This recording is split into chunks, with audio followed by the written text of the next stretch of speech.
মনে করো সুন্দর সুন্দর আল্লাহ মিলিয়ে দেন না, আল্লাহ যোগ্যতায় সুন্দর দুইটাই মিলা নাকি? কোরআনে বলছে তাইয়্যিবাতুল লিত-তাইয়্যিবাল খাবিসাতুল লিল-খাবিসা। আল্লাহ কোরআনে বলছে যে আমি ভালোর জন্য ভালো রাখি আর খারাপের জন্য খারাপ রাখি। বুঝো না? শুধু সুন্দর দেখলে তোমরা মনে করো সুন্দর মানে অনেক কিছু না। সক্রেটিস একটা চমৎকার কথা, beauty can not escape of calamity. সৌন্দর্য কখনো কলঙ্ক থেকে মুক্ত থাকতে পারে না। তো সুতরাং সবসময় সুন্দরের পিছনে ঘুরিও না, তোমাকে অনৈতিক সৃষ্টি করে। আমরা সবসময় সুখের সংজ্ঞাই খুঁজে পাই না, সুখের সংজ্ঞাই খুঁজে পাই না। একটা কাক মন খারাপ, আমি কালো মানুষ, আমি কালো পাখি, আমাকে কেউ সম্মান দেয় না।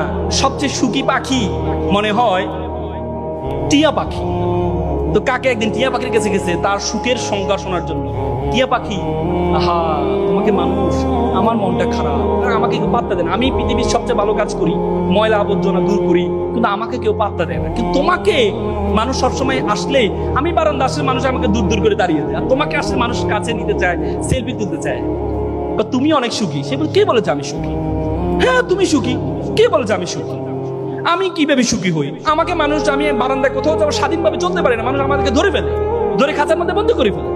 সবচেয়ে সুখী হচ্ছে রাজহাঁস। কি রাজহাঁস সুখী কেন?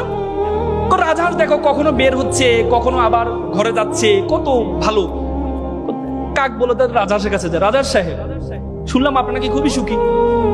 রাজহাঁস বলতেছে, বলছে হ্যাঁ আপনি সুখী তো, আপনি তেমন, আপনি দেখেন সকালে আপনাকে মালিকে ঘর থেকে বের করে দেয়, আপনি সারাদিন ধরে ঘুরেন, পুকুরে নামেন, ময়লা পুকুরে নামেন, নেমে পুকুর থেকে সারাদিন ঘুরে খেয়ে দিয়ে আবার পুকুরের উপরে উঠে একটা ঝাড়া দিয়ে আপনার সকল ময়লা ফেলে দেন। এরপর আপনার মালিক বিকেলে অপেক্ষা করে আপনি কখন ঘরে আসবেন, ঘরে আসার ঢুকার সময় খাবার দেয়, আপনি ঘরে ঢুকেন, রাতে ঘুমান, আবার সকালে বের হন। আপনার মতো সুখী তো কেউ নেই। সে বলছে আমি সুখী, আমি সুখী। কে বলেছে আমি সুখী? কে বলেছে আমি সুখী? সুখী তো সবচেয়ে বেশি সুখী ময়ূর। দেখো কত সুন্দর ময়ূর, তার সাথে মানুষ ছবি তোলে, তার সাথে সেলফি তোলে, কত সুন্দর দেখতে। কাক বলে যে ময়ূর সুখী। কাক গেল ময়ূর কাছে, ময়ূরকে দেখতে গেলেও চিড়িয়াখানা ঢুকতে হচ্ছে। সে বলে ওরে বাবারে, মানুষ টাকা দিয়ে তাকে টিকিট কেটে তাকে ঢুকতেছে, তার মানে তো সুখী সে, বেশি সুখী। আমি সুখী।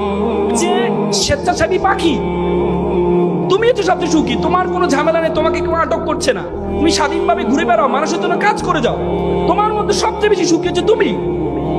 কাক তখন ভাবলো, আরে আসলে কথা তো আমি না সুখী, আমি না সুখী, আমি মানুষের জন্য কাজ করে যাই, মানুষের কাজ করে যাই, কিন্তু মানুষ কখনো আমার খাঁচার মধ্যে বন্দি করে না, খাঁচার মধ্যে বন্দি করে না, আমি অপরের জন্য কাজ করে যাও, আমি সুখের জন্য কাজ করে যাই। তখন কাক সেদিন বুঝতে পারলো সে সবচেয়ে বড় সুখী।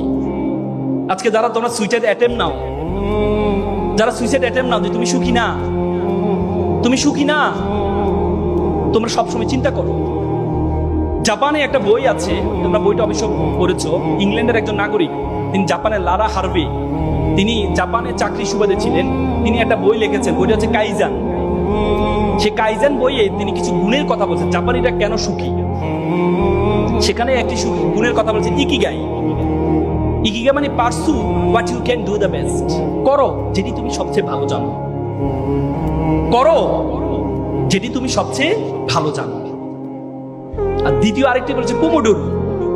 পোমোডোরো মানে compare, don't compare to other, অন্যের সাথে কখনো নিজেকে কম্পেয়ার করো না। আমরা অন্যের সাথে কম্পেয়ার করি। আল্লাহ রাসূলের জন্য বলেছে তুমি নিচের দিকে তাকাও, তাহলে তুমি কোনো হতাশ হবা না, যদি উপরের দিকে তাকাও তাহলে তুমি সবসময় হতাশ হবা।